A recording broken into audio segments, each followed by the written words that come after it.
Or in this video, we're going to look at vertical scalings, stretches and compressions. And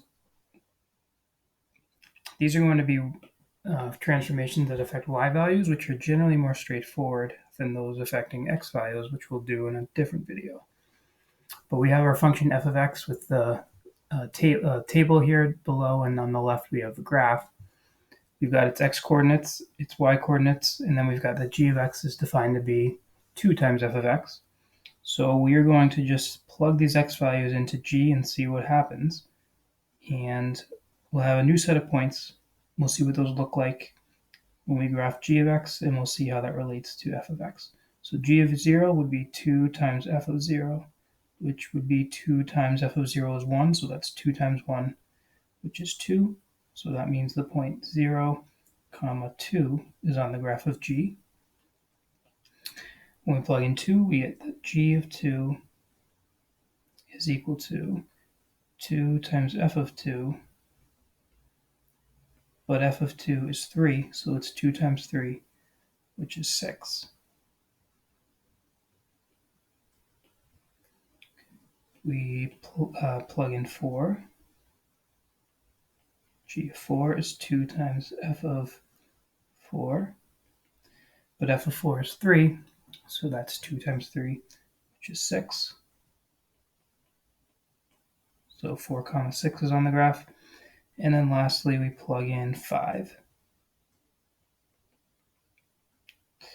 So g of 5 would be 2 times f of 5. But f of 5 is 5, so that's 10.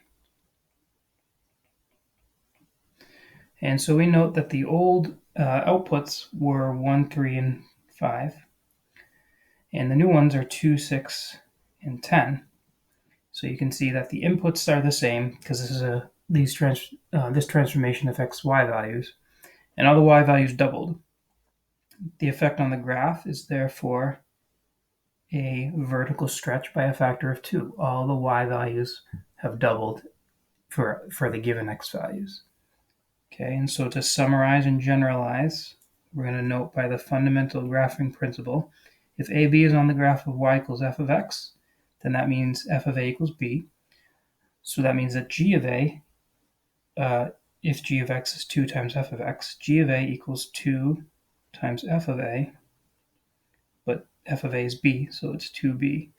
And then that tells us that the point a, 2b is on the graph of g of x, and this tells me to perform the transformation g of x equals 2 times f of x, we would multiply the y values of the points on f of x by 2, and this causes a vertical stretch, okay, by a factor of 2.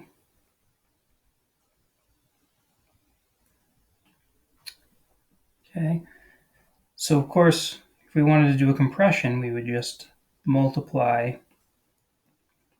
our outputs by a number that's less than 1. So I'm kind of noticing here I messed up and missed the f. This is supposed to be 1/2 f of x. We'll squeeze it in there, or we'll do this.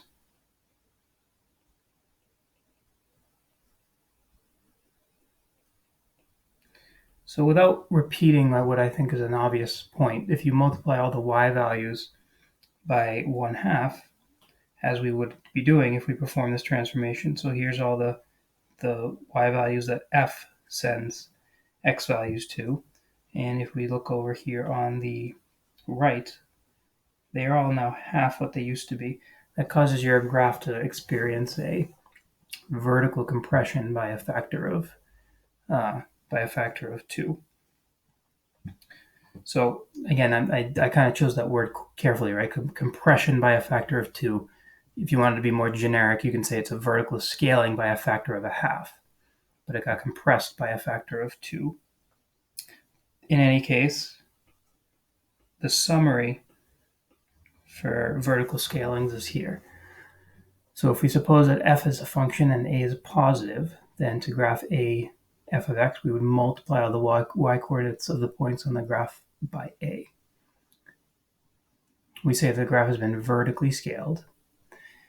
And if a is bigger than 1, then the graph has undergone a vertical stretch or an expansion or dilation or other words you can use by a factor of a. And if a is in between 0 and 1, we say it has undergone a vertical shrink or compression by a factor of 1 over a. So again, if a is a half, then we'd say it has undergone a vertical compression by a factor of 1 over a half, which is 2. Those are transformations on y values, and we'll look at transformations on x values, which are a little more complicated in a future video.